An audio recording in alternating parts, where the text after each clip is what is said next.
penyertaan-Mu, tuntunan dan bimbing-Mu Tuhan, sehingga pada pagi hari ini kami dengan keadaan sehat dan sama tidak terganggu apapun Tuhan. Kini kami kembali belajar ya Tuhan, biar Engkau sertai kami Tuhan, bukakan hati dan pikiran kami Tuhan, biarlah setiap apa yang disampaikan oleh Pak Kristianto nanti Tuhan bisa kami serapkan dalam kehidupan kami dan juga setiap pelayanan kami Tuhan. Dan juga Engkau berkati Pak Kristianto yang akan mengajari kami Tuhan, biar Engkau sertai beliau ya Tuhan, berikan beliau sebuah hikmat dan pengetahuan juga Tuhan. Dan juga Tuhan berkatilah segala alat-alat yang kami pakai biarlah berjalan dengan lancar ya Tuhan. Biarlah semua ini kami serahkan ke dalam tangan-Mu, hanya di dalam nama Tuhan Yesus Kristus kami mengucap syukur, haleluya, amin. Amin. Ya, terima kasih Pak. Hari ini kita akan belajar dari Pak Kristianto Daniel dari GBI Sudirman. Mungkin selama berapa menit boleh nggak Pak dan Pak Kristianto cerita sedikit mengenai pengalaman minggu lalu membagikan bantuan kemanusiaan untuk korban bencana alam di NTT, mungkin sedikit ya. Ya, untung sekali bisa bergabung dengan TNI sehingga bisa naik pesawat Hercules membawa bantuan gitu. Iya. Silakan Pak. Oke, terima kasih Pak David. Shalom semuanya. Wah, lama ya kita nggak berjumpa. Iya, pertama memang minggu lalu saya harus ke pelayanan ke NTT karena ada bencana di sana. Jadi waktu kami dengar bencana di sana, kami langsung tergerak untuk kemudian berangkat ke sana. Nah, tentu saja kita memetakan dulu apa saja keperluan-keperluan yang dibutuhkan di sana, dan saya percaya luar biasa karena Tuhan juga akhirnya mengirimkan beberapa donatur-donatur yang mengirimkan bantuan kepada kami untuk disalurkan di sana. Nah, yang kami bawa pertama itu adalah bahan makanan, khususnya makanan siap saji. Jadi ada makanan seperti frozen tapi nggak dingin, jadi itu dilapisi, divakum oleh aluminium foil, jadi bentuk nasi yang siap saji, tinggal dipanaskan sehingga mereka bisa langsung makan. Nah, itu kurang lebih ada cukup banyak, berapa dus kami dapat. Kemudian kami juga bawa obat-obatan ke sana.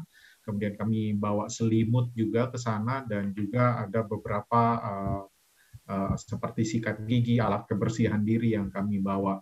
Total yang setelah kami timbang, total berat semuanya itu yang harus kami bawa kurang lebih sekitar 450 kilo.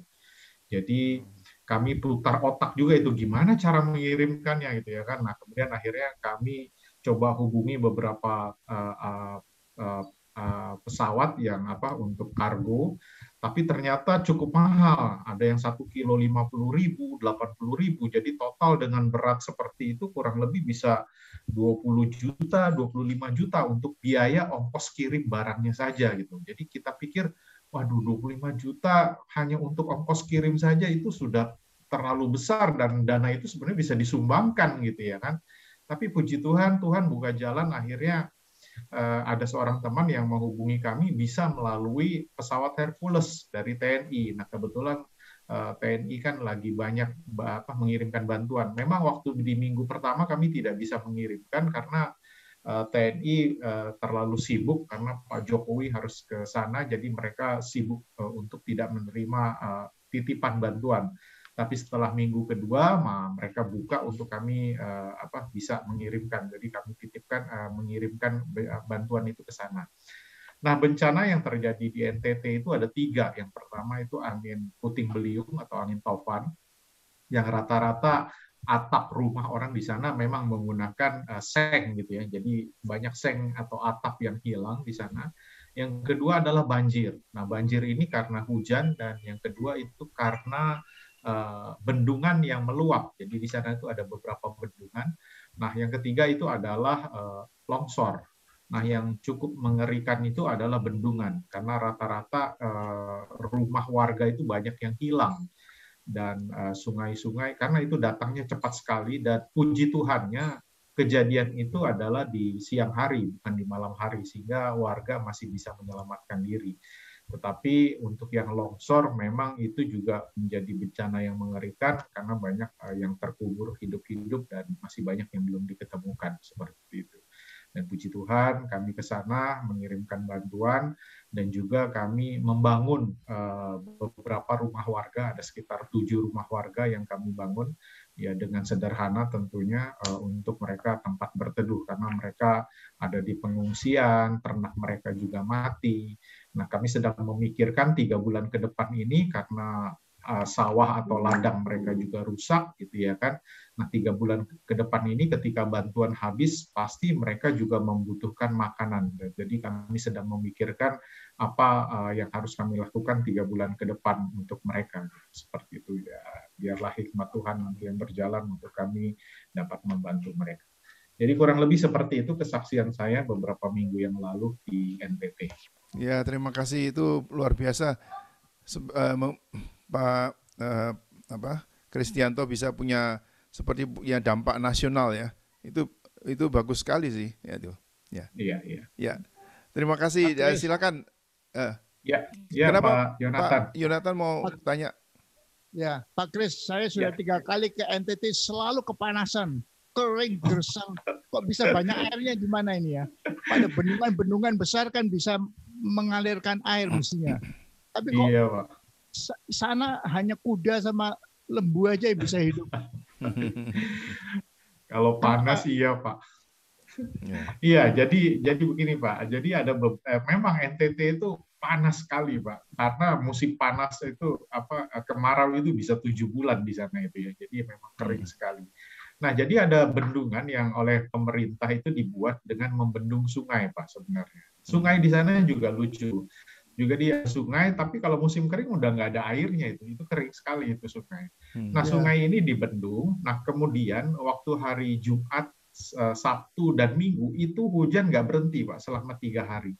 Jadi tiba-tiba karena perubahan iklim ya, silikon yang seroja itu ya, ovan seroja itu, nah itu membawa dampak itu hujan 3 hari berturut-turut nggak berhenti, Pak.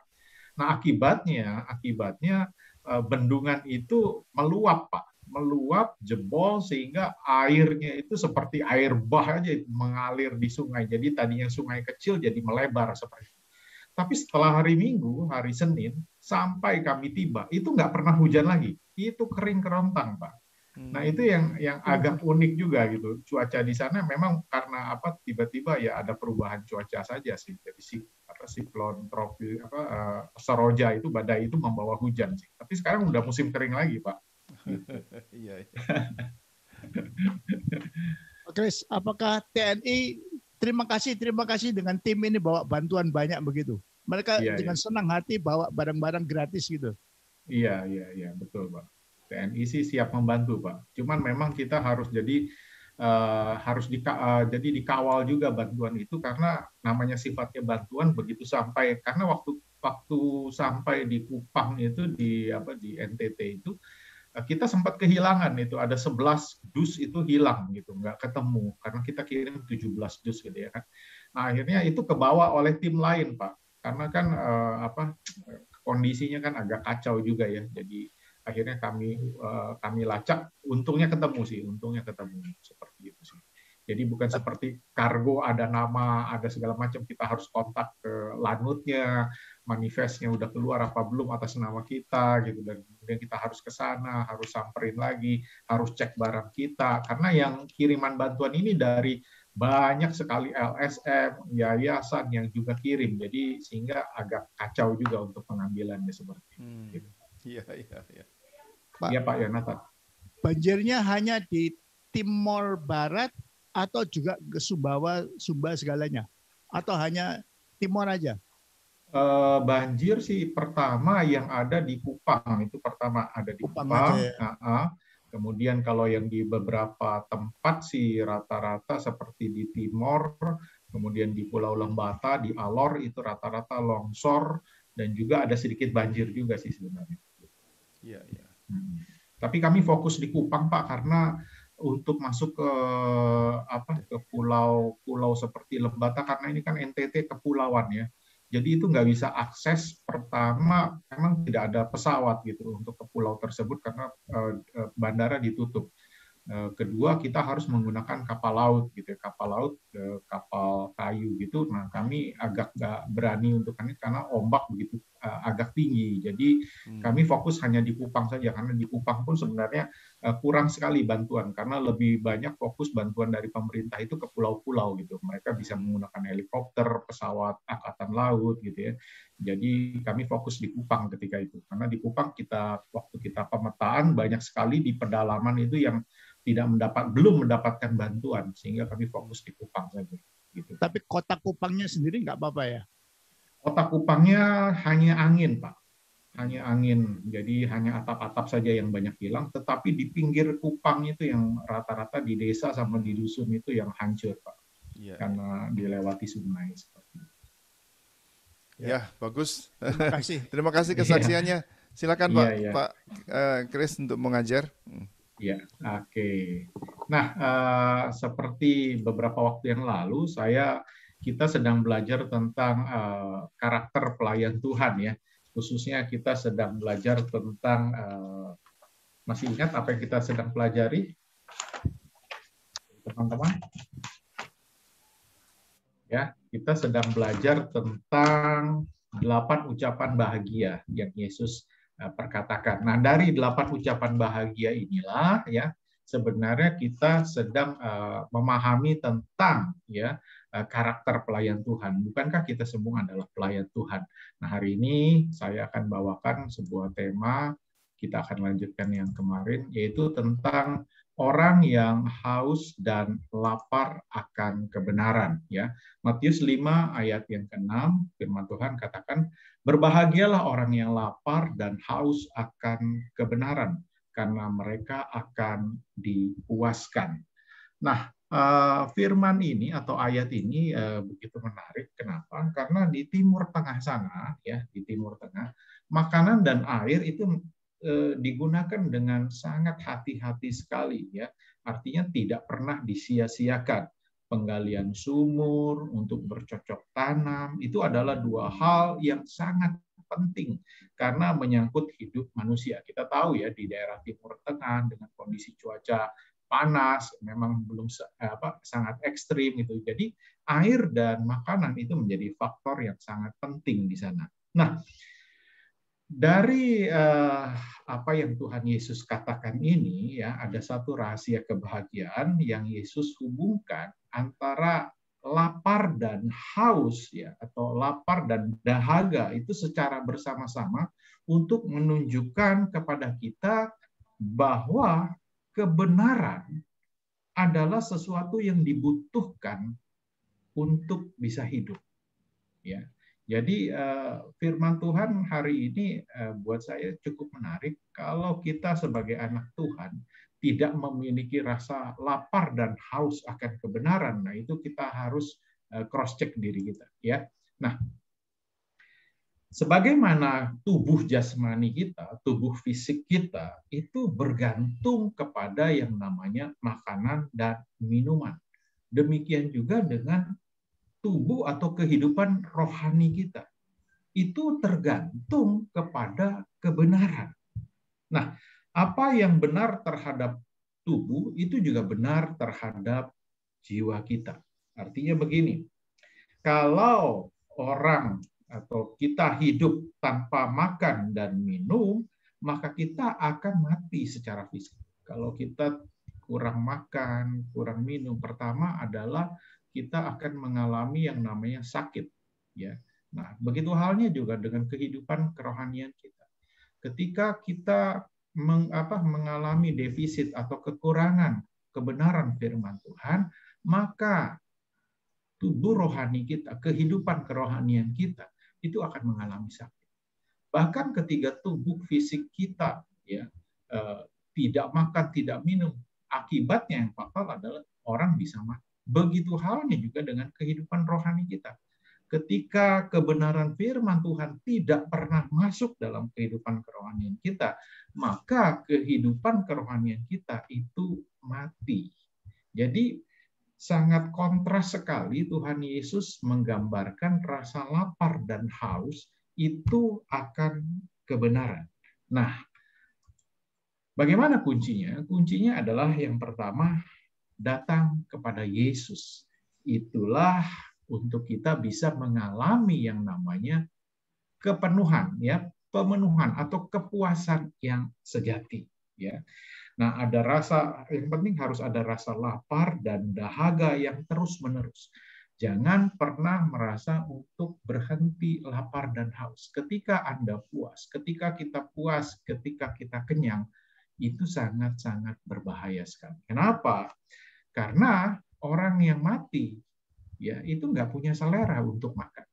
Tetapi orang hidup akan mempunyai selera untuk makan. Begitu halnya juga dengan kehidupan kekristenan kita.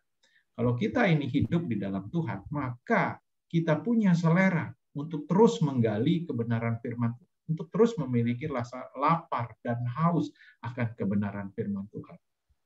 Yang kedua, orang yang tidak diselamatkan, ya, itu mempunyai selera terhadap dosa. Ya, kalau orang yang yang belum diselamatkan, dia akan bukan hanya selera terhadap dosa, tapi berkubang di dalam dosa. Nah, saya percaya kita semua adalah orang-orang yang sudah diselamatkan. Nah, tugas kita sebagai pelayan Tuhan juga adalah menyelamatkan orang-orang di luar sana, orang-orang yang berdosa. Nah, bagaimana kita membangkitkan rasa lapar dan haus akan kebenaran kepada setiap jiwa-jiwa di luar sana, supaya mereka memiliki rasa lapar dan haus akan kebenaran firman Tuhan. Nah, nanti kita akan pelajari bagaimana caranya. Nah, yang ketiga adalah orang yang diselamatkan itu mempunyai selera terhadap Tuhan dan kebenarannya. Saya percaya ketika pertama kali kita bertobat, kita memiliki rasa lapar dan haus akan Tuhan. Saya ingat sekali waktu tahun 2000 pertama kali saya bertobat. Waduh, itu rasa lapar dan haus akan kebenaran Tuhan, itu benar-benar luar biasa saya alami. Saya selalu cari pengajaran, saya selalu cari seminar, saya selalu cari rumah doa, menara doa, di mana tempat orang berdoa, saya akan selalu hadir. Kenapa? Karena saya selalu ingin dekat dengan Tuhan. Karena saya selalu ingin merasakan hadirat Tuhan. Karena saya ingin dipuaskan. Gitu. Nah, ada masa ketika saya melayani, ada titik di mana saya merasa kenyang. Dan itu sudah menjadi sangat berbahaya sekali, saudara. Sampai akhirnya saya menyadari itu, dan sampai hari ini saya terus lapar haus akan kebenaran Tuhan. Nah, itu sebabnya saya mengajak setiap teman-teman semuanya untuk terus memiliki rasa lapar dan haus akan kebenaran firman Tuhan. Nah, ada 3 aspek kebenaran dalam Alkitab yang hari ini kita akan pelajari.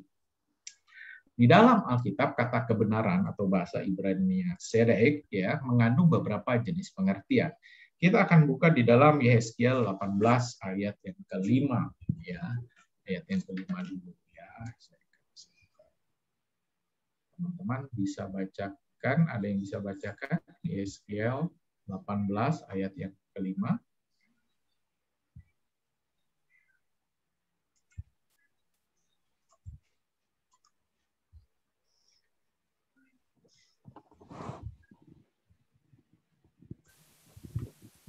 Yehezkiel pasal 18 ayat yang ke-5.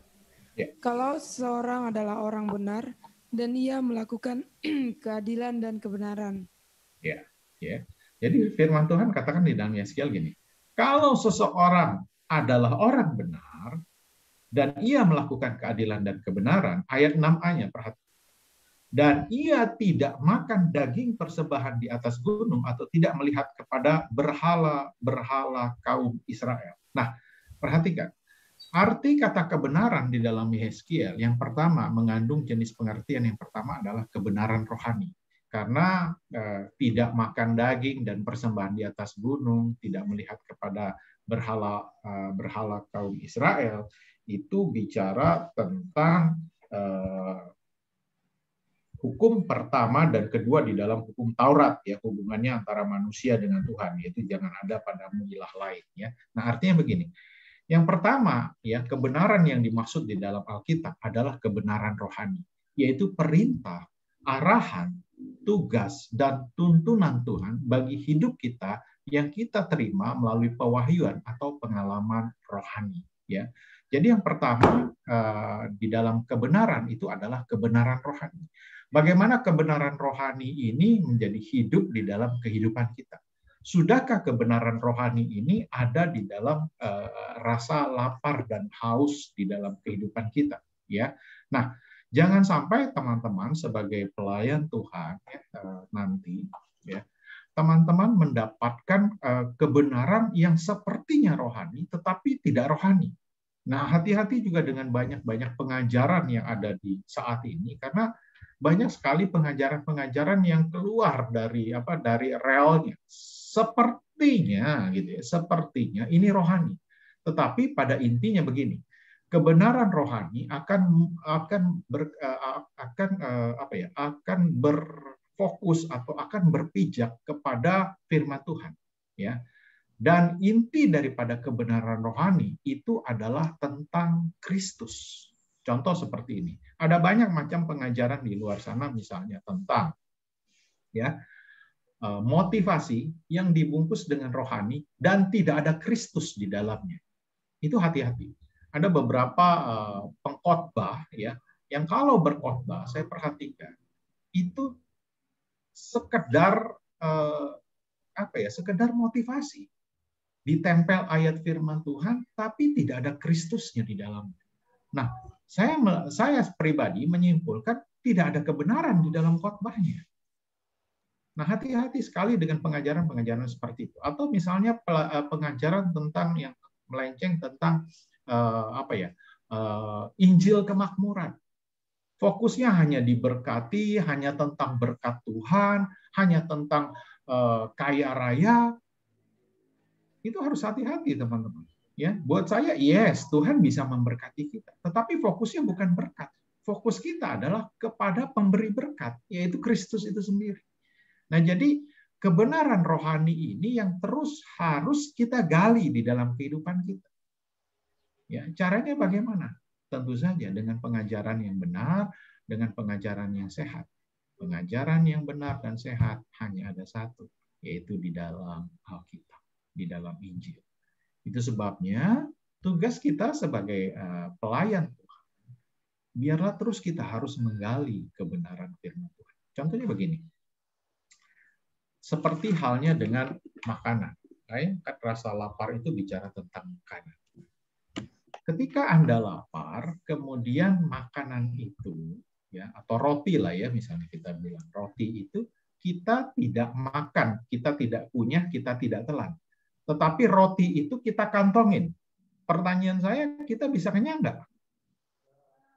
Enggak. Betul, kita tidak akan bisa kenyang kalau kita cuma kantongin. Sama halnya juga dengan kebenaran. Kalau kebenaran itu hanya kita kantongin dalam hidup kita, hanya kita tempel di dalam khotbah-khotbah kita, tetapi tidak pernah kita kunyah kebenaran itu, tidak pernah kita kunyah atau masukkan dalam tubuh kita, maka itu tidak ada gunanya. Nah, sama juga dengan kebenaran firman Tuhan, kebenaran rohani. Itu tidak bisa Anda kantongi, tapi kebenaran rohani itu harus Anda kunyah, harus ada proses Anda kunyah, hidupi, ditelan, masuk dalam tubuh Anda, ya kan, harus masuk dalam tubuh kita. Makanan itu berubah, ya enggak, menjadi protein, menjadi apapun ya, menjadi untuk supaya tubuh kita bisa hidup. Nah, sama halnya dengan kehidupan rohani kita. Kalau Alkitab, kebenaran firman Tuhan hanya sebagai tempelan saja, tidak pernah dihidupi dalam hidup kita, maka hal itu tidak akan berguna. Jadi perintah, arahan, tugas, tuntunan Tuhan bagi hidup kita yang kita terima melalui pewahyuan ataupun pengalaman rohani kita, itu harus hidup dalam kehidupan kita. Bukan sekedar kita hanya tahu. Ya, jadi orang Kristen bukan hanya tahu firman Tuhan, bukan hanya knowledge, bukan hanya pintar, tapi hidup dalam firman Tuhan. Itulah kebenaran rohani yang pertama. Pak Kris, saya mau nambahin dikit, boleh ya? Boleh silakan. Ya, itu tadi di dalam slide-nya Pak Kris ini ada bahasa Ibrani dari kebenaran itu sedek atau sadik ya. Ya. Nah, itu sadik itu kita dalam bahasa Arab juga memakai itu. Misalkan ada orang yang namanya sadikin gitu ya, sadik. Jadi sebetulnya sadik itu berarti banyak gitu, karena itu mungkin yang anak-anaknya dinamakan sadik atau sadikin itu sebetulnya cita-cita dari orang tuanya itu supaya anaknya itu hidup benar ya. Dan di dalam Alkitab itu salah satu yang disebut sadik itu adalah ini Ayub. Ayub itu disebut di dalam bahasa Ibranianya itu sadik. Sadik pada zamannya. Ya itu cuma saya mau tambahin itu aja sedikit. Iya. Terima kasih Pak David, luar biasa ya. Nah, yang kedua ya, kalau tadi kebenaran rohani, nah yang kedua yang makna dari sadik tadi ada juga tentang kebenaran moral ya. Kita lihat di dalam Yehezkiel 18 tapi ayat yang ke-6b-nya dikatakan tidak mencemari sesamanya dan tidak menghampiri istrinya waktu bercemah kain ya. Nah, kebenaran yang kedua adalah kebenaran moral. Ya, kebenaran yang dipraktekkan oleh orang Kristen, oleh orang percaya dalam hidup untuk menyenangkan Tuhan. Dan kita tidak melakukan hal-hal yang immoral, ilegal, dan yang tidak etis. Ya. Nah, kebenaran moral dalam zaman ini tentu aja ada beberapa aspek ya. Kebenaran moralitas seksual, ya, kebenaran yang tentang misalnya integritas finansial, tidak korupsi, ya kan, integritas di dalam berbicara, ya. Nah, kebenaran yang kedua ini adalah bicara tentang kebenaran moral, yaitu tentang hidup kita dengan dalam praktek kehidupan kita. Bagaimana kita sebagai orang Kristen, sebagai orang percaya, atau kita sebagai pelayan Tuhan, ya, apakah hidup kita sudah menyenangkan Tuhan? Apakah perkataan kita itu memiliki integritas? Apakah perkataan kita ini bisa dipegang, bisa dipercaya? Jangan sampai ya kita bisa bicara firman Tuhan, tetapi tidak bisa mempraktekkan firman Tuhan dalam kehidupan kita. Kita dengan lantang bicara di depan mimbar ya atau di depan orang, wah jangan berbohong, ya jangan mengucapkan saksi dusta. Ya enggak, jangan berkata-kata dengan kata-kata kotor. Tapi prakteknya di dalam kehidupan kita tidak melakukan itu. Kita masih suka berbohong, kita masih suka memanipulasi dalam perkataan, gitu ya kan. Bahkan yang lebih serem lagi, kita memanipulasi keuangan, kita tidak jujur dengan uang. Dan hati-hati dengan masalah moralitas immoral. Ya, pornografi, seksualitas, ya. Jangan sampai kita jago mengkhotbahkan tapi tidak jago mempraktekkan. Yang Tuhan mau bukan kita sekedar tahu, tetapi bagaimana kehidupan kita, ya, praktek dalam kehidupan kita, apakah kita juga sudah ada di dalam kebenaran. Jadi yang kedua ini bicara tentang kebenaran moral, ya seperti yang dikatakan di dalam Yehezkiel 18 ayat 6b. Nah yang ketiga adalah kebenaran sosial. Ya kalau kita lihat di dalam Yehezkiel 18 ayat 7-8, tidak menindas orang lain, ia mengembalikan gadaian orang, tidak merampas apa-apa, memberikan makan orang lapar, memberikan pakaian kepada orang telanjang, tidak memungut bunga uang atau mengambil riba, menjauhkan diri dari kecurangan, melakukan hukum yang benar di antara manusia dengan manusia. Nah, ini lebih kepada bicara tentang kebenaran sosial. Bagaimana sikap kita sebagai pelayan Tuhan, karakter kita sebagai pelayan Tuhan, apakah kita memiliki hati, ya enggak, untuk melihat sesama kita, manusia kita yang lain, terlepas dari agamanya apapun, sukunya apapun, adakah kita memiliki kebenaran sosial di sana? Ya, nah, saya berharap sebagai pelayan Tuhan, ya sebagai karakter pelayan Tuhan, yuk mari kita memiliki hati seperti Yesus. Kalau kita baca di dalam Injil, Yesus itu luar biasa, ya. Selalu firman Tuhan katakan, maka tergeraklah hatinya oleh belas kasihan. Ketika hati Yesus tergerak oleh belas kasihan, kita lihat bagaimana mukjizat terjadi. Yang sakit disembuhkan, ya, yang yang lapar dipuaskan gitu ya kan. Nah, mari ya di dalam kita pelayanan kita memiliki hati seperti itu. Itu sebabnya saya mengajak kita semua memiliki 3 aspek kebenaran dalam Alkitab tentang kebenaran, yaitu kebenaran rohani, ya enggak, kebenaran moral dan kebenaran sosial. Nah, kebenaran-kebenaran inilah yang terus akan yang kita terus akan pelajari di dalam kehidupan ini, ya. Nah, kita akan lihat bagaimana contoh-contoh rasa lapar dan haus dalam Alkitab, ya. Yang pertama adalah tentang misalnya kebenaran rohani. Contohnya adalah rasa lapar Elisa, ya. Mungkin ada yang bisa bacakan 1 Raja-Raja ayat yang ke-19 20. 1 Raja-Raja 19 ayat yang ke-20.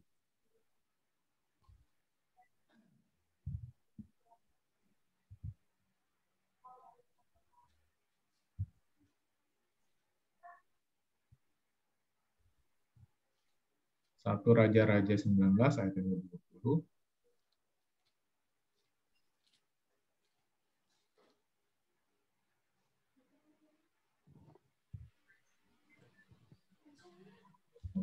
Satu Raja-Raja 19 ayat yang ke-20.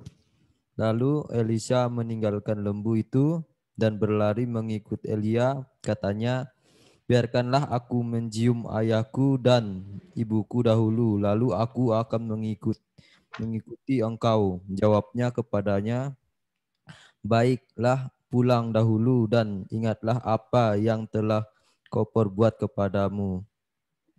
Ya, jadi begitu Elisa memiliki rasa lapar dan haus dan lapar. Nah, lebih ekstrim lagi nanti ketika teman-teman baca di dalam 2 Raja-Raja 2 ayat 1 sampai 9, ya. Bagaimana ketika Elisa begitu laparnya, ya. Kalau tadi kan ingin mengikuti Elia, ya, dia tinggalkan pekerjaannya semua, dia minta izin untuk pamit sama orang tuanya dan sebagainya gitu ya kan. Nah, yang di dalam 2 Raja-Raja 2 ayat 1 sampai 9 kita melihat bagaimana ketika Elisa, ya, ketika Elia ingin meninggalkan Elisa, dia sampai minta, kalau orang Sunda bilang kekeh gitu ya, sampai ngototnya gitu ya kan, untuk menerima ya kan jubah ya kan, minta 2 bagian daripada roh Elia untuk dia dapatkan gitu. Nah, ini orang yang yang mempunyai rasa lapar akan kebenaran rohani. Nah, baiklah kita memiliki rasa seperti itu di dalam kehidupan kerohanian kita. Ya enggak? Jangan pernah puas, jangan pernah berhenti untuk puas di dalam menggali kebenaran firman Tuhan. Tapi miliki terus, pelajari terus sampai teman-teman menemukan satu kebenaran yang luar biasa. Kebenaran yang memerdekakan teman-teman, kebenaran yang bisa menjadi berkat buat banyak orang lain. Ya, Anda tidak bisa mengkhotbahkan atau mempraktekkan kebenaran rohani kalau Anda sendiri belum mengerti tentang kebenaran itu atau belum mengalami kebenaran itu. Itu sebabnya ayo miliki rasa rasa lapar itu, ya. Rasa lapar itu bukan seperti ini ya. Oh, ini udah hampir jam 12 misalnya. Udah waktunya makan, ini perut udah lapar. Bukan itu. Bukan itu rasa lapar itu. Rasa lapar itu yang kita sudah berapa hari nggak makan, tiba-tiba gitu ya kan. Di depan kita disajikan makanan. Waduh, itu kita orang yang rasa lapar seperti itu nggak akan ada namanya basa-basi lagi, makan dengan pelan gitu. Wah, mungkin ayam itu dimakan 1 ekor gitu ya kan. Itu rasa lapar itu. Ada satu gairah untuk terus gitu ya kan. Kita itu menggali firman Tuhan. Ya. Nah, saya berharap sebagai pelayan Tuhan kita benar-benar memiliki rasa lapar yang seperti Elisa ini. Yang kedua adalah kalau kita lihat contohnya adalah Ayub, ya. Ayub ini Yakub ini adalah pribadi yang jauh dari sempurna. Kita tahulah siapa Yakub. Lihat bagian di bawah itu perbandingan antara Esau dengan Yakub gitu ya kan. Esau itu pelin-pelan, Yakub itu periak, Esau itu pemburu, Yakub itu petani. Esau itu sederhana, Yakub ini perekayasa. Esau itu orangnya nerima, Ayub ini memaksa. Esau ini pasif, Yakub ini tekun. Dan yang lebih parahnya adalah Yakub ini kan menipu, kata Yakub itu kan ada penipu gitu ya kan. Tetapi yang luar biasa begini, Esau itu memiliki kelaparan fisik. Dia tukarkan hak kesulungannya hanya demi semangkok kacang merah. Tapi Yakub, perhatikan baik-baik, dia memiliki kelaparan rohani yang luar biasa. Terbukti ketika kejadian dia bergulat dengan malaikat Tuhan hanya untuk demi berkat Tuhan. Nah, itu yang luar biasa dari kegigihan seorang Yakub yang jauh dari sempurna tetapi memiliki rasa lapar dan akan hal-hal rohani. Ya, kerinduan terbesarnya ketika itu adalah dia ingin terima berkat Tuhan sampai dia harus bergulat dengan malaikat. Nah, saya berharap kita juga memiliki kegigihan seperti Yakub. Jangan pernah menyerah di tengah jalan. Jangan pernah berhenti di tengah jalan. Terus gali, terus memiliki rasa lapar dan haus akan kebenaran firman Tuhan. Yang ketiga, contoh yang ketiga dari lapar rohani adalah Kaleb. Ya. Ada yang bisa bacakan Yosua 14 ayat 10 sampai 12. Yosua 14.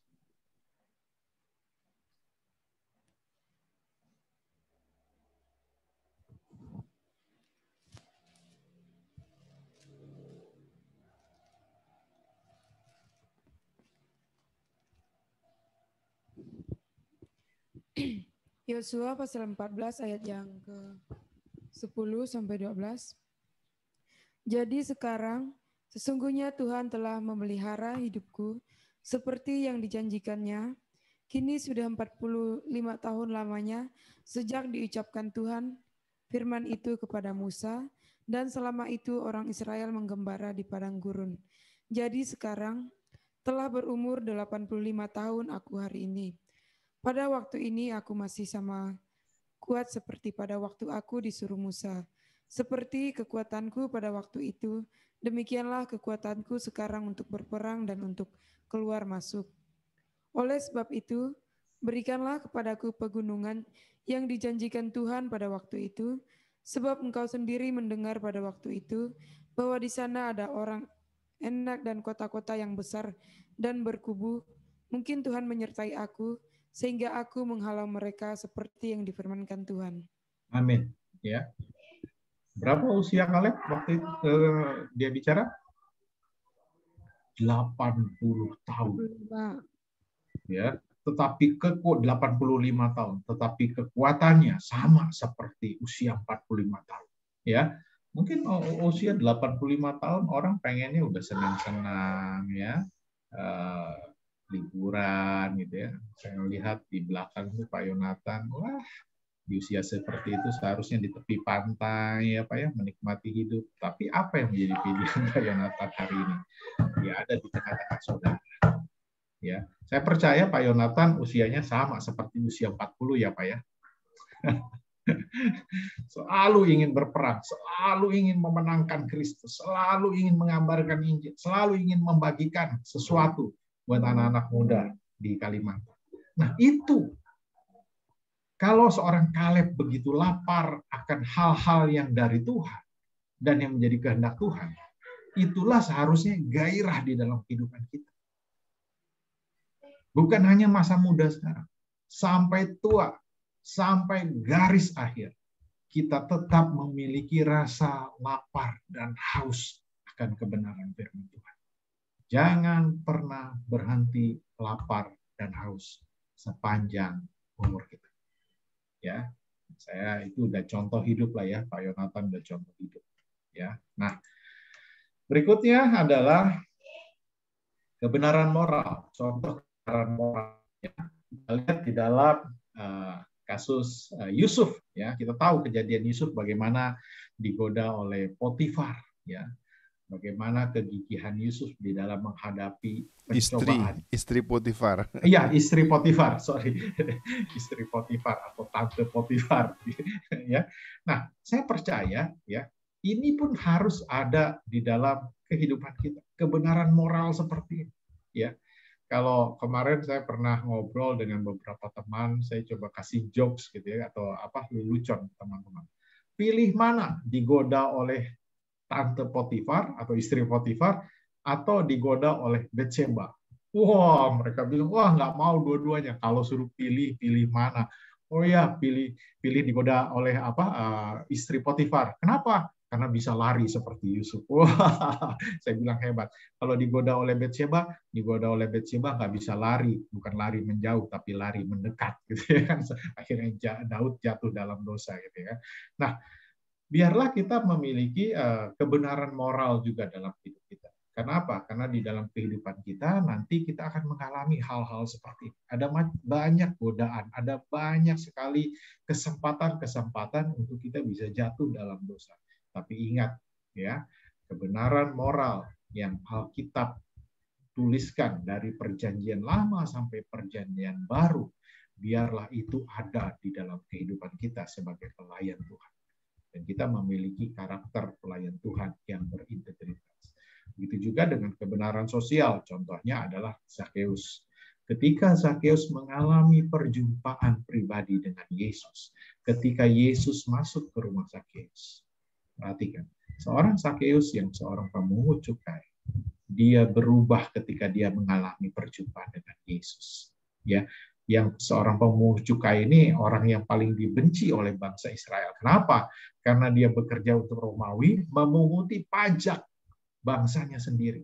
Ya, kalau bahasa sekarang kayak premannya, malakin uang gitu ya kan. Tapi apa yang dialami oleh Zakheus ketika dia mengalami perjumpaan dengan Yesus?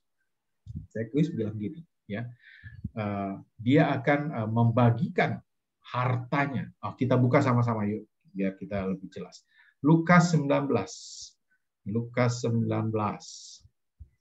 ayat 1 sampai dengan 9.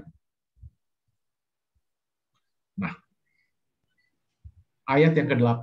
Menarik sekali ketika Zakheus mengalami perjumpaan pribadi dengan Yesus. Tetapi Zakheus berdiri dan berkata kepada Tuhan, Tuhan, setengah dari milikku, perhatikan, setengah dari milikku akan kuberikan kepada orang miskin. Dan sekiranya ada sesuatu yang kuperas dari seseorang akan kukembalikan 4 kali lipat. Orang yang mengalami perjumpaan pribadi dengan Yesus, perhatikan baik-baik, itu akan berubah hidupnya.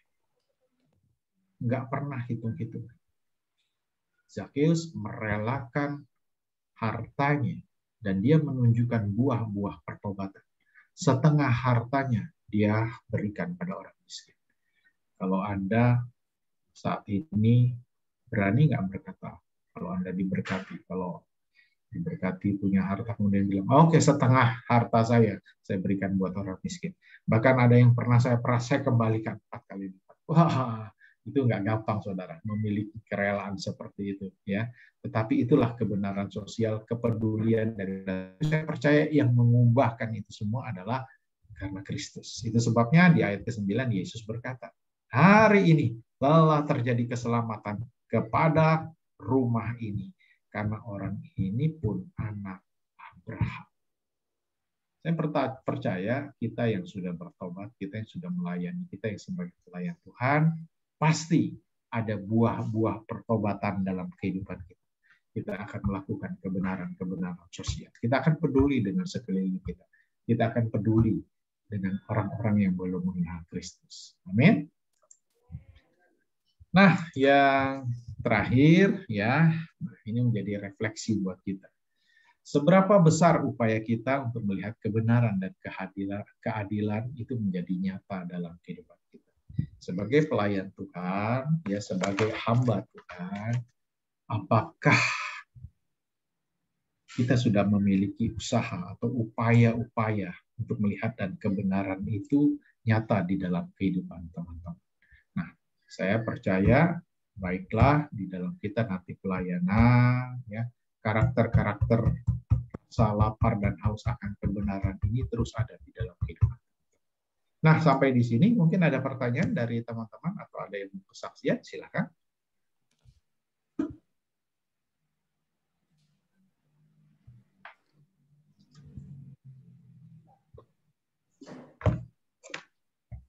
Ada yang mau bertanya? Oh, nggak ada. Oke, kalau nggak ada, saya akan bersaksi ya sedikit aja ya. Jadi saya dengan teman-teman ini bergerak di dalam sebuah ministry atau pelayanan, atau kita bentuk sebuah yayasan di mana kita tuh paling nggak tahan kalau melihat ada sesuatu, terutama kebenaran sosial tadi ya. Kalau ada sesuatu hal yang misalnya seperti kasus kejadian di NTT kemarin ya, karena beberapa bencana kami selalu berusaha untuk hadir. Kalau teman-teman, saya nggak tahu ya teman-teman di sana ya, tetapi kalau di Jakarta setiap ada kasus bencana itu ada spanduk besar ya, ada spanduk besar di Jakarta itu ACT, Aksi Cepat Tanggap. Dan itu didanai oleh partai Islam terbesar di Indonesia. Di belakangnya juga ada banyak orang-orang kaya, orang-orang Muslim. Mereka selalu bergerak. Nah, kami sudah mempelajari itu semua, bagaimana mereka bergerak di daerah bencana, khususnya apalagi itu ketika ada di kantong Kristen. Mereka akan bergerak ke sana. Ya. Nah, berangkat dari situ, kita kemudian berpikir, kalau mereka bergerak ke sana, motivasinya cuma satu, yaitu untuk menghijaukan ya kantong-kantong Kristen. Nah, saya berharap begini teman-teman, biarlah kita memiliki satu rasa lapar dan haus akan kebenaran firman Tuhan. Kita memiliki sebuah kepedulian sosial yang tinggi, khususnya di dalam kita melayani nantinya di pelayan. Ya, jangan sampai ya daerah pelayanan kita itu menjadi hijau. Nah, saya pelajari di NTT itu ada beberapa kasus ya di mana ya karena faktor kemiskinan dan kelaparan mereka bisa imannya beralih, imannya bisa berubah. Nah, itu sebabnya ya kita sebagai pelayan Tuhan tidak hanya cukup memberitakan kebenaran firman, tetapi kita juga harus membantu mereka secara sosial. Contohnya begini. Artinya, kita juga harus berusaha untuk mengenyangkan perut mereka. Bukan berarti kita suplai makanan terus, ya, tetapi bagaimana kita mengolah misalnya seperti yang sekarang ini kami sedang jajaki adalah perkebunan, ya. Ketika kami mau meningkatkan perkebunan untuk mendapatkan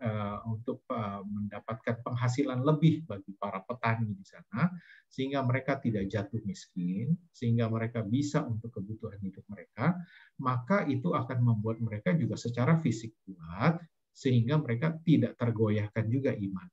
Jadi, saya berharap begini teman-teman, ketika nanti teman-teman terjun pelayan, ya, bukan hanya kebenaran firman Tuhan saja. Memang kebenaran firman Tuhan yang harus ditampilkan pertama. Tetapi berikutnya juga teman-teman harus juga memperhatikan ya, tentu saja dengan berelasi atau berkoneksi dengan yang lain untuk bisa melihat satu daerah misalnya miskin, kekurangan apa-apa, minta hikmat Tuhan bagaimana caranya supaya daerah itu juga bisa mendapatkan pendapatan. Karena seperti kasus di NTT itu lahan kering, tidak seperti lahan basah di Kalimantan yang cukup subur. Di sana nanam apapun agak susah. Tetapi tidak ada yang mustahil buat Tuhan, ya. Nah, saya percaya ketika kita memikirkan hal-hal seperti ini, ya, kebenaran-kebenaran sosial seperti ini akan sangat membantu nanti untuk di dalam pelayanan teman-teman. Nah, dari saya sampai di sini dulu. Kalau memang tidak ada pertanyaan, ya silakan kalau ada pertanyaan, Pak Yonatan.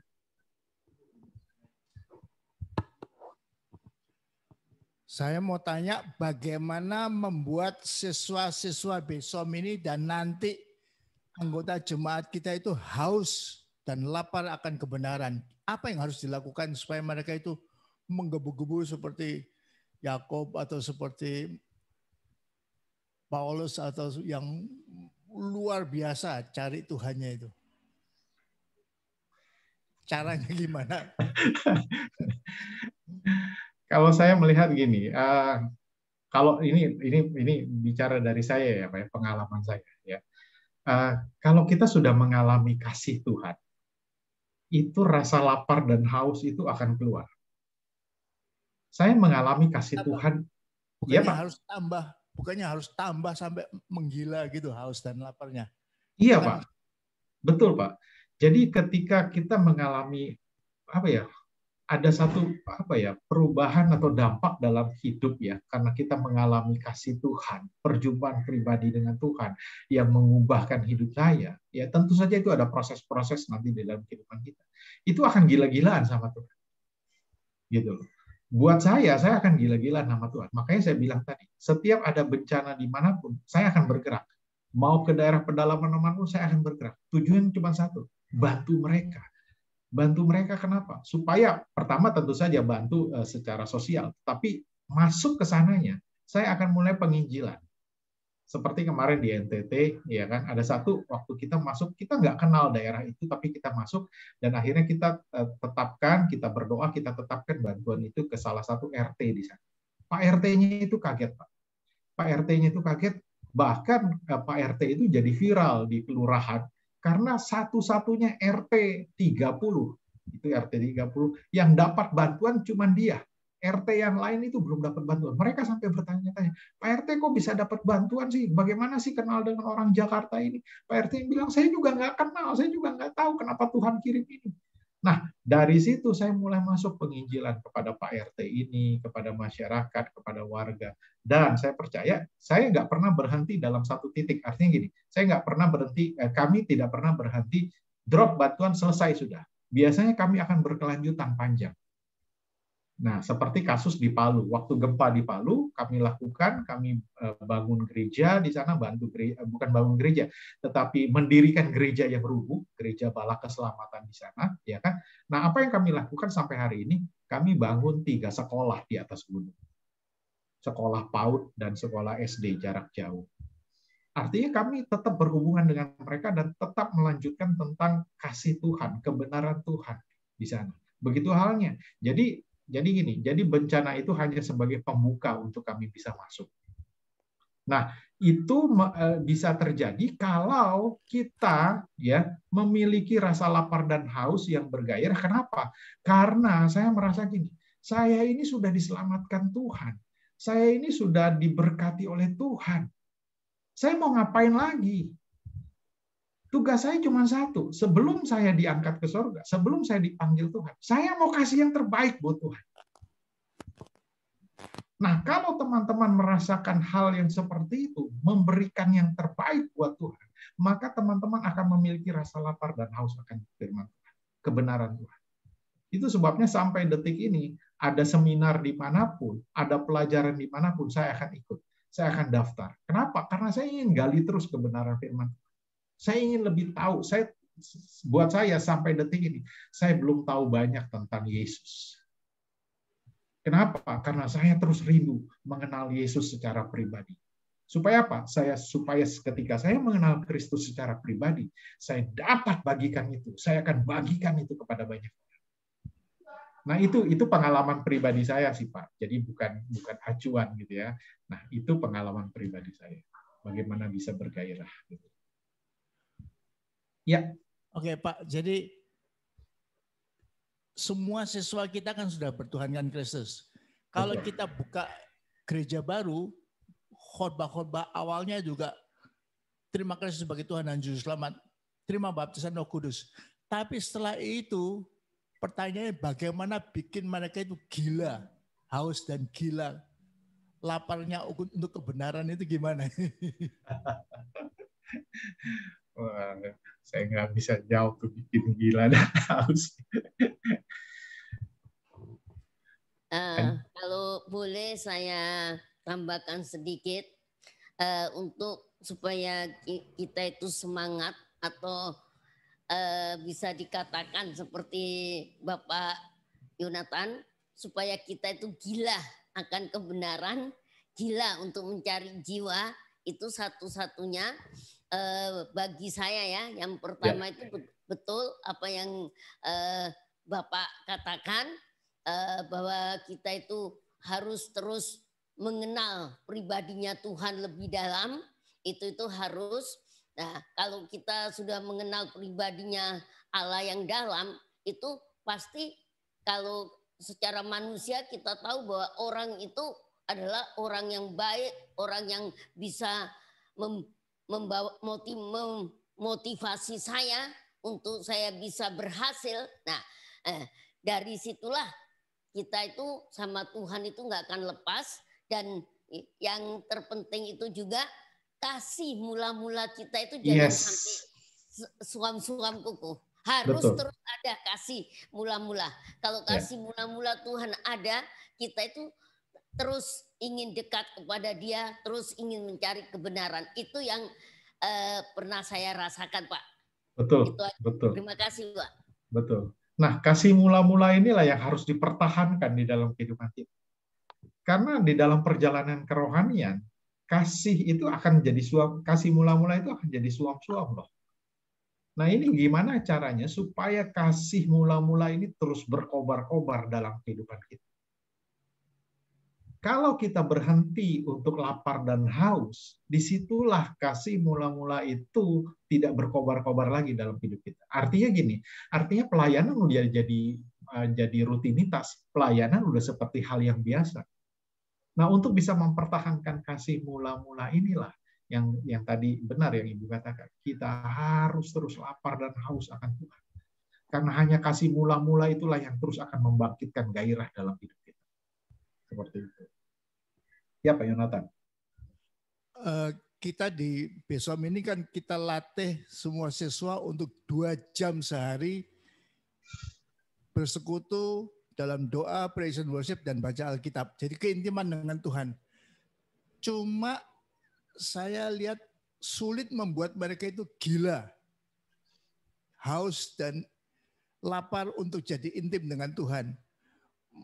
Pengennya saya kok suatu saat nanti setelah berapa bulan lagi mereka mengatakan, Pak Yonatan ini kurang 2 jam sehari, ayo kita 3 jam sehari, 4 jam sehari bersekutu sama Tuhan. Waduh, itu luar biasa kalau itu terjadi ya. Itu akan merubah banyak ya. Jadi gimana meningkatkan gila Kristus ini, gila keintiman dengan Tuhan, gila cinta Tuhan, gila kebenaran ini. Itu yang pertanyaan yang saya pikirkan. Mungkin nanti kalau baca-baca buku lain lagi ketemu aja gimana ya.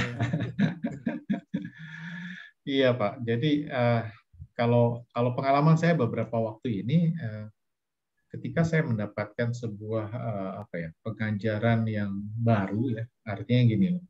Saya sedang belajar tentang Christus Center, Pak. Pusat Kristus yang menjadi pusat kehidupan gitu.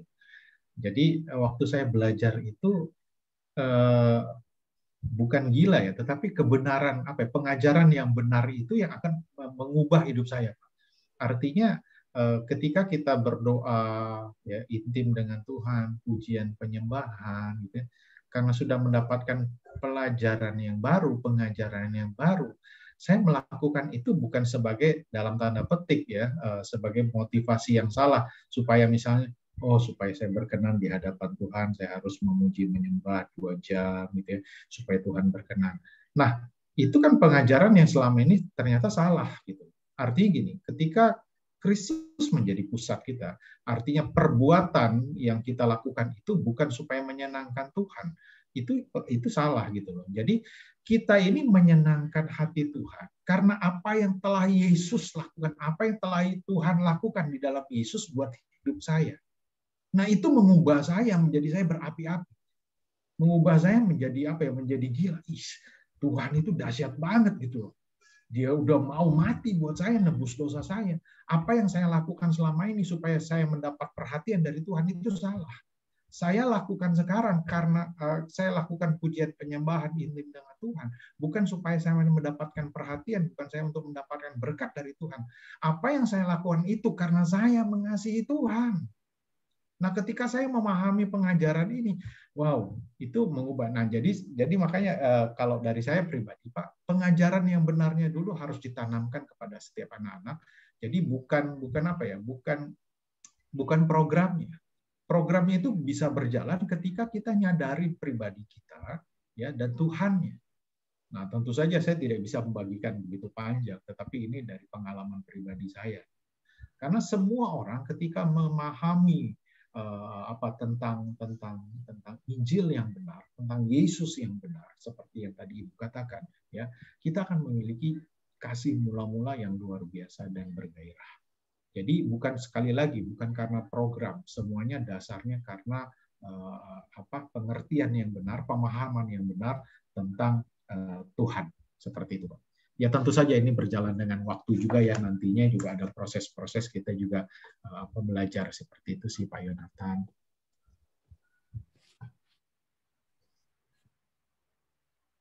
Oke, teman-teman, terima kasih. Saya rasa sampai di sini dulu. Saya kembalikan kepada Pak David. Oh, terima kasih Pak Kris. Terima kasih atas kesempatan hari ini sharing kepada kita. Dan kami cukup bangga juga bahwa pelayanan Pak Kris dan GBI Sudirman bisa membuat dampak nasional gitu ya. Ya, terima kasih. Salah satu kita menutup dengan doa. Baik, mari kita tutup dalam doa. Terima kasih Tuhan atas penyertaan-Mu pada pagi hari ini Tuhan. Kami telah menyelesaikan pelajaran kami Tuhan. Kau berkati Pak Kris